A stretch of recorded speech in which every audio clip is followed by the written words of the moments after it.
이어지는 찬송가 90장입니다. 찬송가 90장.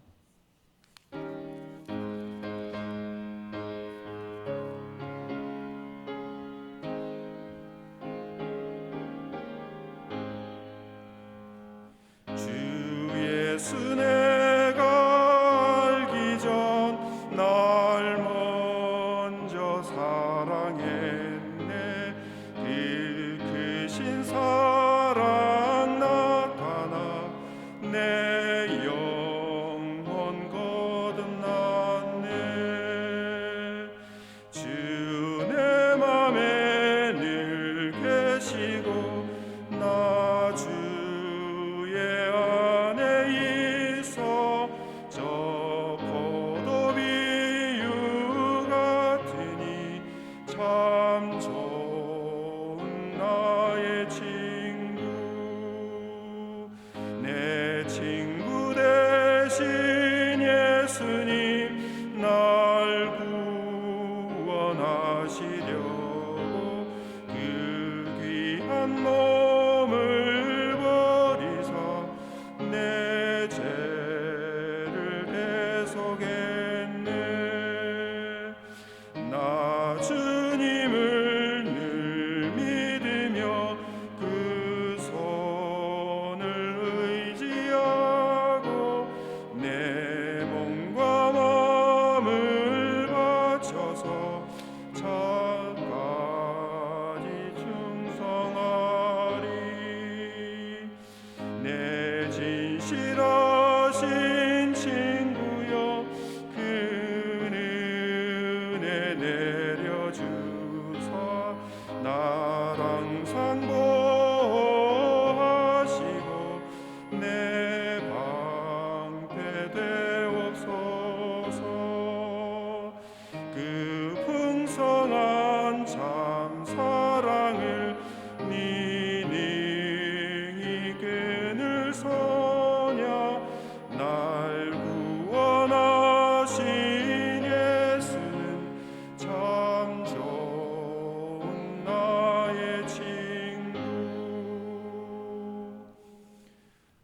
사도신경으로 우리의 신앙을 고백하겠습니다.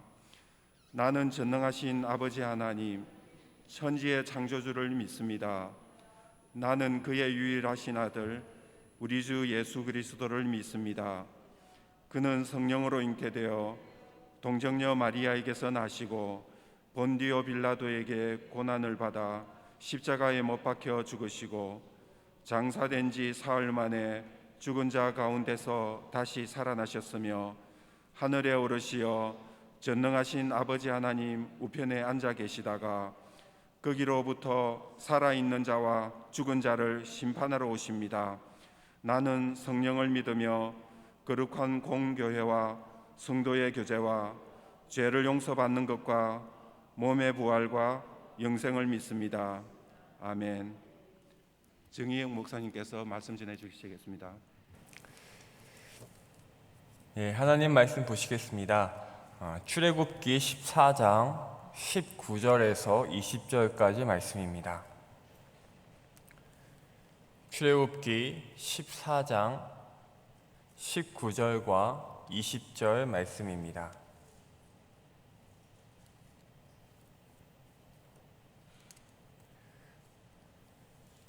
제가 봉독해 드리겠습니다. 이스라엘 진 앞에 가던 하나님의 사자가 그들의 뒤로 옮겨가매 구름 기둥도 앞에서 그 뒤로 옮겨 애굽진과 이스라엘 진 사이에 이르러 서니 저쪽에는 구름과 흑암이 있고 이쪽에는 밤이 밝음으로 밤새도록 저쪽이 이쪽에 가까이 못하였더라. 아멘.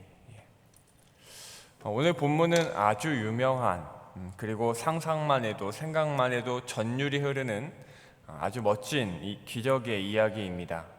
이 홍해의 기적 사건을 함께 살펴보며 주시는 은혜를 나누고자 합니다. 14장 15절에서 하나님께서는 모세에게 너는 어찌하여 내게 부르짖느냐 라고 하십니다. 그런데 사실 앞절인 13절이나 14절에서는 이 모세의 부르짖음이 나와 있지 않습니다. 이것은 어떤 부분이 생략되어 있거나 서로 다른 상이한 전승이 함께 기록되었다는 의미입니다. 이러한 생략이나 중복은 성경의 무호성을 반박할 이유가 되기는커녕 오히려 성경이 정말로 틀리지 않은 사실과 역사를 기반으로 기록되었다는 증거가 됩니다. 생각해 보십시오. 소설은요, 완벽합니다. 문장에 군더더기가 없고 생략이나 중복이 있을 수 없습니다. 오히려 진짜 역사, 사실에 근거한 사건의 기록들에 더 많은 생략이나 중복이 있습니다. 우리는 완벽한 맥락의 소설을 보면서 어째서인지 허구라는 것을 쉽게 파악할 수 있고요.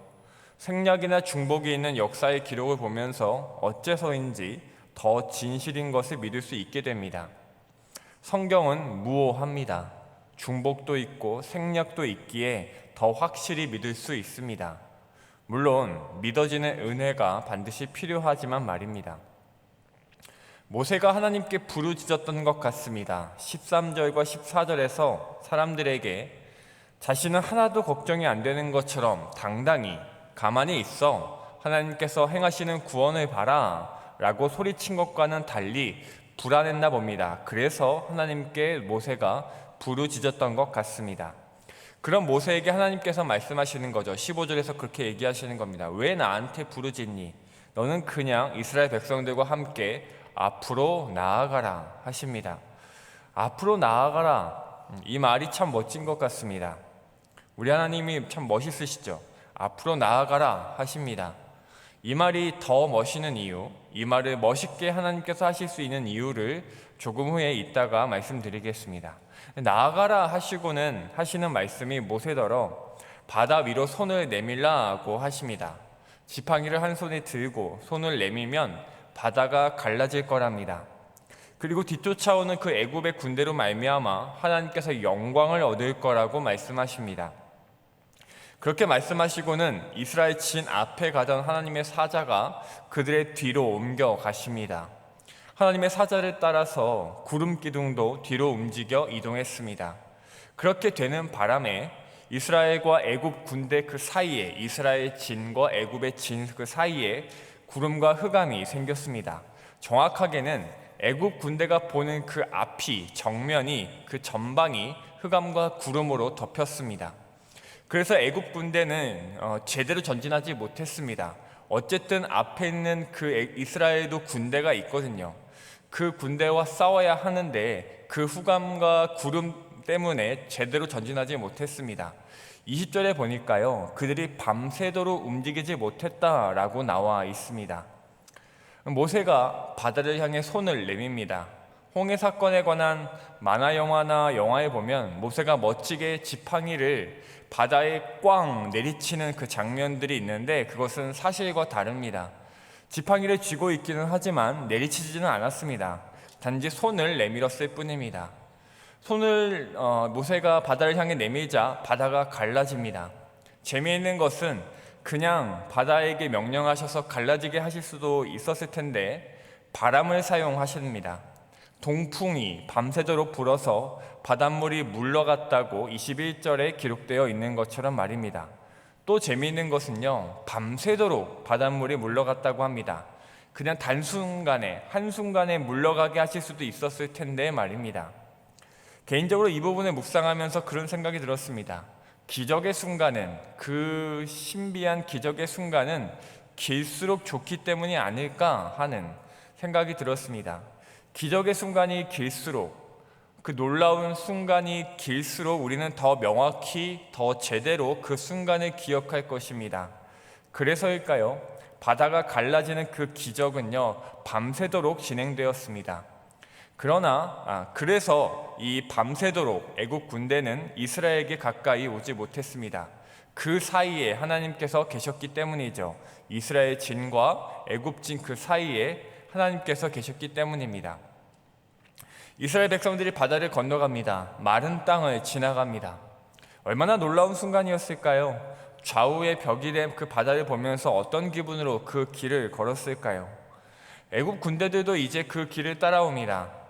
하나님께서 여전히 막고 계시는데도 쫓아올 수 있었던 것이 아니라 쫓아올 수 있도록 이제 허락하셨기 때문입니다. 그들이 홍해에 덮쳐지게 하심으로 그들에게 여호와께서 누구신지 알게 하고자 함이셨습니다. 이스라엘 백성들이 바다를 다 건넌 후에 모세가 다시 한번 그 바다를 향하여 손을 내밉니다. 그러자 바다가 힘을 되찾았고 애굽 군대 위로 다시 바다가 흐르게 되었습니다. 그 수많은 군대가 하나도 남지 않게 바다로 그들을 덮으셨습니다. 바다에 수장되는 그 순간에 애굽 사람들도, 자신들이 건너온 광대한 바다를 보는 이스라엘 백성들도 그 순간 모두 알았을 겁니다. 하나님의 살아계심과 그 능력을요.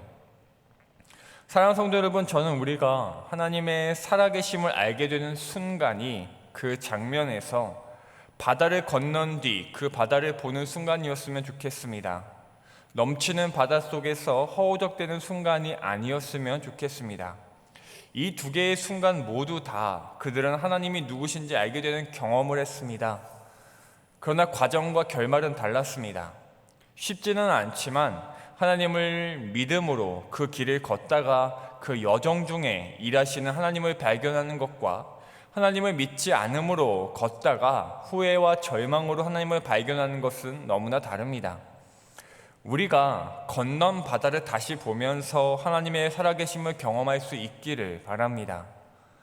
이 놀라운 사건이 있은 후에 이스라엘 백성들은 여호와를 경외하였고 그의 종 모세를 믿었다고 말하며 이 14장이 끝이 납니다. 저는 오늘 이 놀라운 기적의 사건의 이야기 중 어느 한 부분, 아주 작은 어느 한 부분에 집중하여 말씀을 드리고자 합니다. 그 부분은 오늘 우리가 읽은 본문인데요, 19절과 20절입니다. 모세더러 너 백성들 데리고 앞으로 나아가라. 뭘 겁먹냐? 뭐가 불안하냐? 앞으로 가라 하시고는 하나님께서 이스라엘의 진영의 맨 뒤로 옮겨 가십니다. 그 행렬이 얼마나 길었을까요? 이스라엘의 그 수십만 사람들의 행렬이 얼마나 길었을까요? 말도 안 되게 긴 그 행렬 맨 앞에서 맨 뒤로 이동하십니다. 저는요, 이 부분이 너무 은혜가 되었습니다. 되게 이상한 부분에서 은혜 받았다 싶으시죠? 바다가 갈라지는 그 부분이나 애국 군대가 바다에 수장되는 그 통쾌한 장면이 아니라 왜 19절과 20절인지, 왜 거기서 은혜를 받았는지 싶으실 겁니다. 근데 저는 이 부분이 너무 위로가 됩니다. 왜냐하면요, 사실 하나님께서 굳이 뒤로 안 가셔도 되거든요. 하나님의 사자가 굳이 옮겨 가시지 않았어도 되었을 겁니다. 그냥 앞에서 이스라엘 백성들을 인도하시면서 얼마든지 애국 군대를 못 다가오게 하실 수 있으셨을 겁니다. 19절은 분명히 이렇게 기록합니다. 하나님의 사자가 그들의 뒤로 옮겨가매, 옮겨갔다라고 표현합니다. 뿅 하고 순간 이동을 하신 게 아니라, 맨 앞에서 맨 뒤로 뿅 하고 나타나신 게 아니라 옮겨가셨습니다. 이동하셨답니다. 그러면요, 그 긴 행렬의 사람들이 보았을 겁니다. 하나님의 사자를 못 봤을지라도, 하나님의 사자는 안 보였을지라도 함께 움직여 이동하는 구름 기둥은 보았을 겁니다. 굳이 움직이는 그 하나님의 사자, 그 사자를 따라 또 굳이 움직여서 맨 뒤로 가는 구름 기둥. 이스라엘 백성들은 어떤 생각을 했을까요? 그 쭉 늘어선 길 행렬의 사람들이 자기들 앞에서, 맨 앞에서 아주 높이, 아주 멀리, 아주 크게 자신들을 지키다가 자기 옆을 지나서 자기들 뒤로 이동해가는 그 구름 기둥을 보면서 무슨 생각을 했을까요? 이렇게 생각했을 것 같습니다. 하나님이 뭔가 해주시려는가 보다. 지금 이 앞절에서, 15절 앞절에서 얼마나 그들이 걱정을 했나요? 그 이스라엘 백성들이 뒤쫓아오는 그 애국 군대들 때문에 얼마나 두려워했나요? 그 두려워함 때문에 아마 더 그렇게 생각했을 것 같습니다. 구름이 이동하는 것을 보면서 하나님께서 일하시려는가 보다. 사실 지금 그들에게 가장 큰 장애물이 무엇인가요? 홍해인가요? 아니죠. 그들은 앞에 홍해가 없어도 이스라엘 백성들은 무서워했습니다. 그들에게 가장 큰 장애물은 앞을 막고 있는 홍해가 아니라 뒤쫓아오는 애굽 군대입니다. 사실 이 홍해는 하나님께서 일부러 그쪽으로 인도하신 거잖아요. 다른 길이, 지름길이 분명히 있었는데 하나님께서 굳이 이스라엘 백성들에게 무언가를 보여주시기 위해서 홍해 앞으로 인도하신 겁니다. 그들에게 홍해는 큰 장애물이 아닙니다. 쫓아오는 애굽 군대만 없다면 홍해는, 그 바다는 장애물이 아니라 오히려 그냥 식량 창고죠. 많은 물고기들 잡을 수 있는 식량 창고였을 겁니다. 애굽 군대가 쫓아오고 있었기 때문에 홍해가 덩달아서 장애물이 된 것이죠. 덩달아 장애물이 된 홍해는 모세와 동풍을 통해서 갈라지게 하시고 길을 만들어 주셨습니다. 그렇게 하셔놓고도 하나님께서는 굳이 이스라엘의 행렬의 맨 뒤로 가십니다. 이게 무슨 일인가요? 이게 어떤 의미인가요? 이런 의미입니다. 사랑하는 여러분, 하나님은요, 인도자이시며 동시에 보호자이십니다. 인도자는 길을 안내하는 사람입니다. 앞장서서 가는 존재죠. 목적지에 잘 도착하게 하기 위해 인도자는 때때로 행렬에 방해가 되는 사람들을 내칠 필요도 있습니다. 아픈 사람, 약한 사람, 연약한 사람들, 가는 여정에 방해가 되는 사람들을 냉정하게 잘라버려야 할 때도 있습니다. 수많은 역사 속에서 그러한 리더들이 있었죠. 어느 누구도 그들의 그러함을 탓하지 못합니다. 그들은 결국 그 작은 희생으로 큰 것을 이루고 영웅으로 추대받았으니까요. 또 인도자는요, 때때로 무책임할 수도 있습니다. 길 알려줄 테니까 잘 따라와 라고 외친 후에 뒤도 안 돌아보고 전진할 수 있습니다. 인간 세상에서는 그러한 리더가, 그러한 인도자가 영웅이고 탁월한 리더일지 몰라도 우리 하나님은 그러한 인도자가 아니십니다. 우리가 하나님 나라를 세워가는 이 여정에 부족하다고 할지라도, 우리가 삶을 살아내는 이 여행길에서 우리가 연약하고 병약해서 잘 따라오지 못한다고 할지라도 하나님은 우리를 내치시지 않으십니다.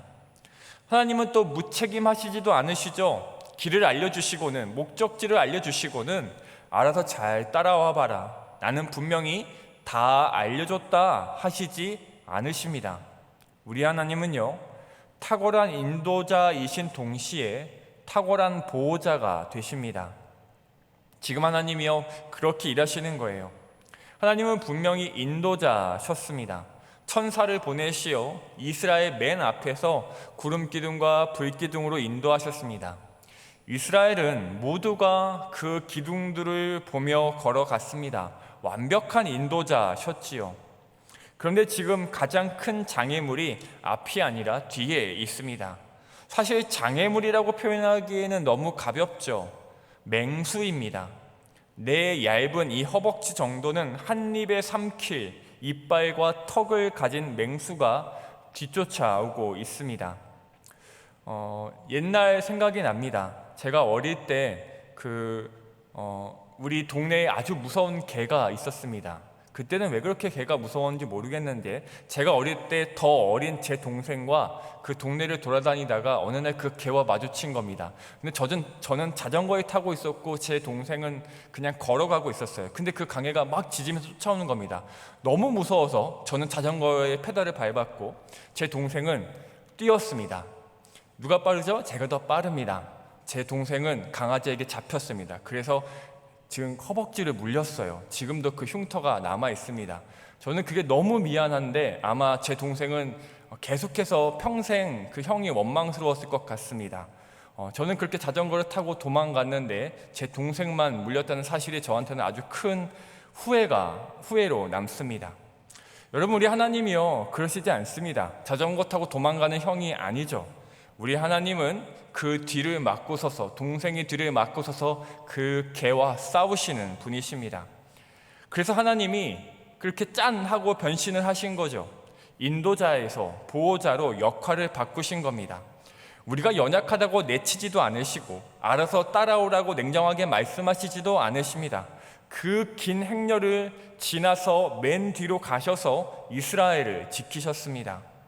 사랑하는 성도 여러분, 하나님이요 우리의 등 뒤에 계십니다. 우리를 가장 탁월한 길로 안내해 주시고 인도해 주실 뿐만이 아니라 그 길을 가면서도 버거워하고 두려워하는 우리를 위해 우리 뒤에 서 계십니다. 아무도 나를 물지 못하고 아무도 나를 상하게 할 수 없습니다. 하나님께서 그렇게 우리의 보호자가 되십니다. 목적지만 알려주시는 게 아니라, 길만 알려주시는 게 아니라 그 모든 여정에서 나를 지켜보시고 도우십니다. 그래서입니다. 그래서 하나님께서 15절에서 이렇게 말씀하실 수 있으셨던 거죠. 앞으로 나아가라. 저는 이 말 뒤에 이런 말씀이 붙어 있는 것 같습니다. 뒤는 내게 맡겨라. 너는 앞으로 나아가라. 뒤는 나한테 맡겨라. 저는 전쟁 영화를 별로 좋아하지 않는데요, 꼭 기억에 남는 영화가 하나 있습니다. 멜 깁슨 주연의 We Were Soldiers라는 영화입니다. 이 영화에서 멜 깁슨이라는 이 배우가 이 한 부대의 대장, 주인공으로 대장인데요, 부하들을 이끌고 전쟁터에 나아가서 힘겨운 싸움을 하고 결국에는 그 전투에서 승리하고 이제 가야 됩니다. 전쟁 영화인데 정말 감동적인 영화인데요, 이 영화에서 이 부대 대장인 이 멜 깁슨의 명대사가 있습니다. 내가 부하들을 향해서, 그리고 부하들에게 남겨진 그 가족들을 향해서 이제 얘기하는 건데요, 내가 제일 먼저 전투 지역을 디딜 것이고 내가 제일 나중에 발을 뗄 것입니다. 내 뒤에는 아무도 남기지 않을 것입니다 라고 부하들과 부하들의 가족들에게 얘기합니다. 실제로 영화에서 헬기를 타고 전투 지역에 도착해서 내릴 때에 이 대장이 제일 먼저 내렸고요, 영화의 마지막에서 총알이 빗발치는 그 전쟁터에서 헬기를 탈 때에도 제일 마지막에 탑승하였습니다. 멋진 대장이죠. 말씀을 맺겠습니다. 사랑하는 여러분, 하나님께서요 우리 앞에 계시고 우리 뒤에 계십니다. 우리의 여정 중에 언제나 우리 앞에서 제일 먼저 우리가 가는 길을 앞장서 주시고요, 언제나 우리 뒤에서 우리를 쫓아오는 무언가를 두려워하지 않도록 지키십니다. 그러니 여러분, 우리는 등을 맡길 수 있습니다. 뒤를 두려워하지 않을 수 있습니다. 하나님의 말씀에 순종하여 믿음의 길을 가는 중에도 여전히 우리는 두려워할 것이 많지만, 여전히 우리를 쫓아오는 맹수와 같은 것들이 많지만 우리는 두려워하지 않을 수 있습니다. 내 뒤에 하나님의 사자가 그리고 구름 기둥이 서 있기 때문입니다. 무책임하지 않은, 냉정하지 않은 인도자가 우리 뒤에서 보호자가 또 되어 주시기 때문입니다. 그 하나님을 믿으시기 바랍니다. 보호자로 일하시는 그 하나님을 신뢰하시기 바랍니다. 하나님께서 말씀하십니다. 내 뒤에 아무도 남기지 않을 것이다. 너는 뒤를 걱정 말고 앞으로 나아가라. 오늘도 그 하나님 의지하심으로 앞에 홍해도 걱정 없이, 따라오는 애굽 군대에 대한 두려움도 없이 그저 할렐루야를 외치며 걸어가시는 저와 모든 성도님들 다 되시기를 주님의 이름으로 소망하며 축복합니다. 기도하겠습니다. 우리 말씀을 기억하시면서 함께 기도했으면 좋겠습니다. 그리고 더불어 기도하실 때에 우리 담임 목사님과 또 교회와 나라와 민족을 위해서, 또 우리 선교사님들과 지금도 육신과 또 마음의 질병으로 고통받고 있는 많은 환우들을 위해서 기도하겠습니다. 또 우리 성도님들 각자의 소원들을 주님 앞에 아뢰며 그렇게 함께 기도하겠습니다. 주님, 그렇습니다. 아버지, 우리 하나님께서는 우리의 인도자가 되십니다. 우리의 앞에서 구름 기둥과 불 기둥으로 우리를 인도하여 주시고 안내하여 주시는 것을 압니다.